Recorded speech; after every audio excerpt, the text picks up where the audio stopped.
Sheriff Rick Staly of Flagler County, and he's going to kind of do a little welcome to everybody because he just lives down the street. Sheriff Rick Staly.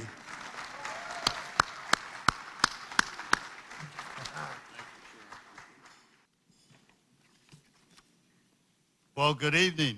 And for those of you who don't live in Florida, welcome to the free state of Florida. You know, I was just with Sheriff Lamb last week in Arizona, so welcome to Florida and our humidity.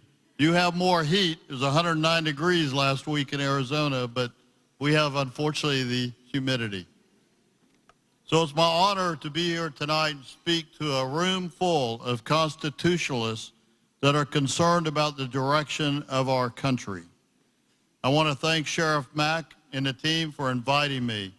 I also want to publicly thank Sheriff Mack for his personal endorsement in my first election in 2016. That election is what I call a spirited campaign. There was 9 of us running for sheriff back then. And he endorsed me for re-election in 2020, where I only had 1 opponent. And he endorsed me again this year for 2024, and I ran unopposed. You know, the Florida sheriffs have a saying, when you're an incumbent sheriff, there's 2 ways to run for re-election: scared and unopposed. And I can tell you, unopposed is a lot better. Now, my wife couldn't be here with us tonight, but she sends her welcome also to Florida and to this great conference. Flagler County, for those that don't know where it is, it's about 30 minutes north of Daytona Beach, or about 2 hours from here. We're a coastal, conservative, and constitutional community of about 140,000 people. Invariably, during an election, I get asked if I'm a constitutional sheriff, and some even ask me if I'm a member of CSPOA, and I'm proud to tell them that I am both. As you know, the Constitution is under attack across this country. Some states are even changing the office from sheriff to dilute the power and authority of sheriffs by making them a charter sheriff, reporting to a county commission or an appointed county manager. Some state legislatures, even city or county elected officials, are passing laws handcuffing police chiefs and sheriffs. We saw some attempts in this in our counties in Florida.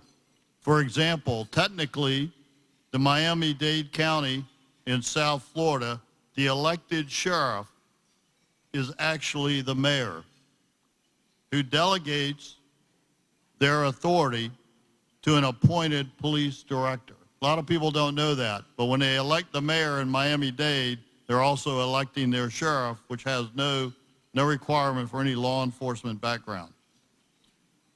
But in Florida, we took a different approach. In 2018, Florida sheriffs sought a requirement and to change the Florida Constitution, in all 67 counties must have a constitutionally elected by the people sheriff, tax collector, property appraiser, supervisor elections, and clerk of the court. And the voters agreed with us in that initiative and changed the Florida Constitution. So this November, for the first time in over 50 years, the voters of Miami-Dade County will elect a constitutional sheriff.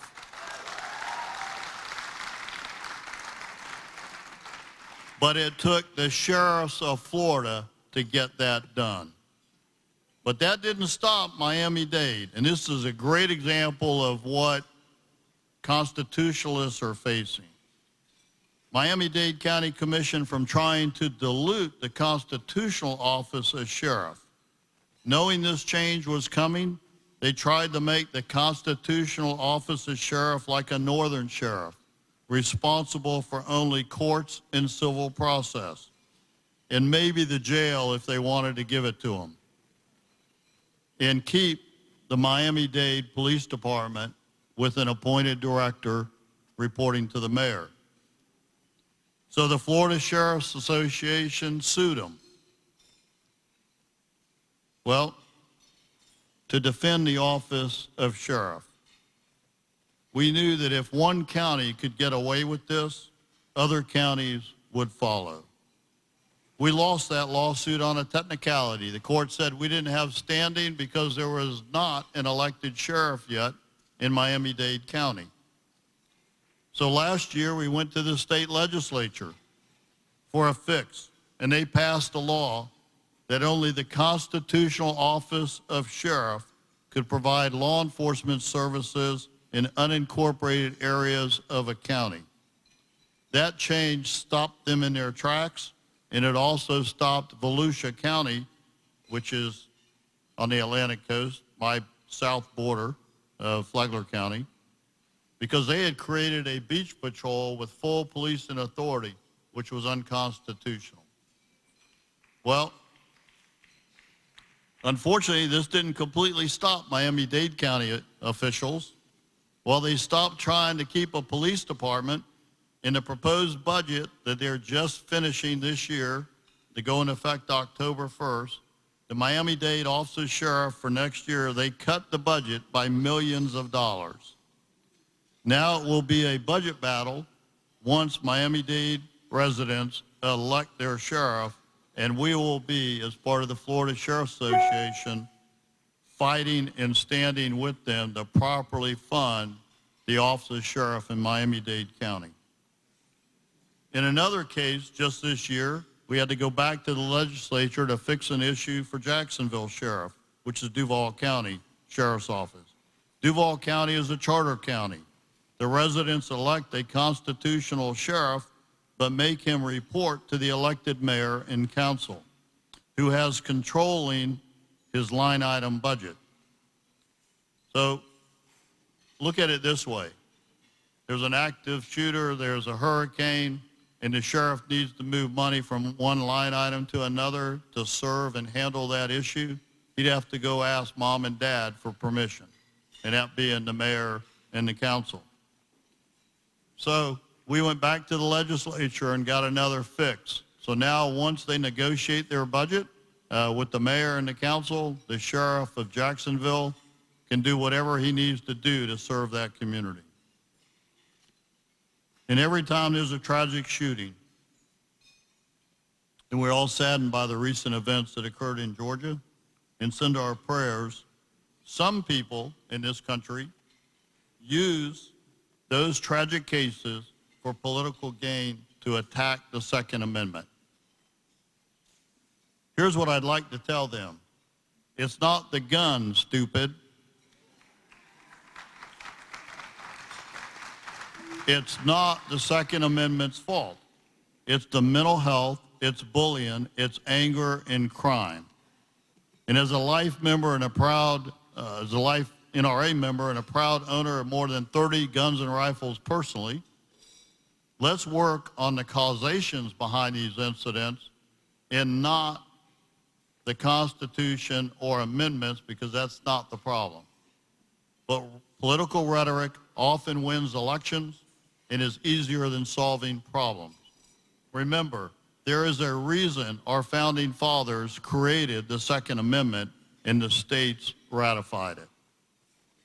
So I've given you some examples of how some elected officials and deep state bureaucrats are trying to erode away the Constitution and the constitutional offices, especially sheriff. So in my office, on the wall above my credenza, hangs a framed replica of the Declaration of Independence. First, and I do that for a few reasons. First, it's a constant reminder of the tyranny of the King and British rule that we declared our independence from. But it's also about my family's heritage. You see, I have the honor of carrying on as a constitutional sheriff, but my cousin, many, many, many generations ago, I'm not that old, although some people say I look it, my cousin, William Hooper, signed the Declaration of Independence. And then he served in the Continental Congress. And my great-grandfather, that many generations ago, was a brigadier general by the name of George Godfrey, fought in the American Revolution and reported to General Washington. So I'm proud to be a son of the American Revolution Flagler County chapter. Today we seem to be a country of entitlements that is eroding away our Constitution. Free health care, free housing, free abortions, and it doesn't matter that I believe in life. They want to use my tax dollars to support that. Free tuition. And I don't know about you, but I paid my way through college, and I paid both of my daughters' colleges so they didn't have debt. And now politicians in the deep state want me to pay for everyone else's college and education at universities or colleges that brainwashes our children. They even want us to do this for illegal immigrants that have invaded our country. And this list goes on and on. And let's remember, there is no such thing as free. Someone is paying for it, and it's never a politician. In my opinion, the politicians that do this is buying votes with our money. What we deserve is the pursuit of life, liberty, and happiness as guaranteed by our Constitution to form a more perfect union. As I close, I want to read you a story that hangs in my executive waiting area of my office. It's called the Sheriff's Saddle, and it goes like this. The Sheriff's Saddle is a very plain saddle. This is a practical, tough, working saddle. The saddle sits empty of a rider, representing that the office of sheriff will have many occupants over time. The stirrups on this saddle are adjustable, representing the need for adaptability to whose boots will fill them over time. Attached along the right side is a scabbard and rifle, representing the dangers that a sheriff will face while in office. The sheriff must be prepared to bravely face those dangers. Attached to the back of the saddle is a leather saddlebag. In the right saddlebag is an ammunition pouch for the sheriff's rifle. This represents the dedication and endurance a sheriff must demonstrate during a long-fought fight. There's also a Bible representing the sheriff's commitment to a cause greater than that individual. It represents honor, integrity, and eternal truth. In the left saddlebag, protected in leather pouch, are copies of the United States Constitution. The sheriff must uphold and defend the sacred document. If you listen closely to the words of the saddle, it's what our founding fathers have discussed. So today our Constitution is under attack. I've been given my time limits passed. So my next paragraph I'm cutting just for you. But here's what I want to say. Voting has consequences, and it's not just the person you're voting for, it's about policy and the deep state bureaucrats that they appoint. So choose carefully, protect the Constitution, have a great conference. God bless America, and let's protect our Constitution. Thank you.